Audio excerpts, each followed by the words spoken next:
गसाइगावआव गोबां बिबांनि हाथियार मोनदों।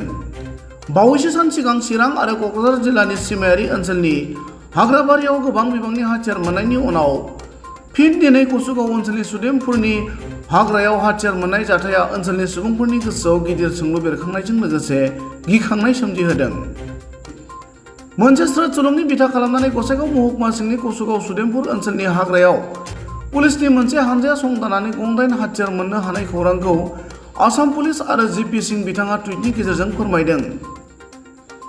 गसाइगाव पुलिसआ संदाननानै मोननाय हाथियारफोरखौ आगुनि उदखारि हानजाफोरा दोनखोमानायमोन होनना सन्देह खालामो।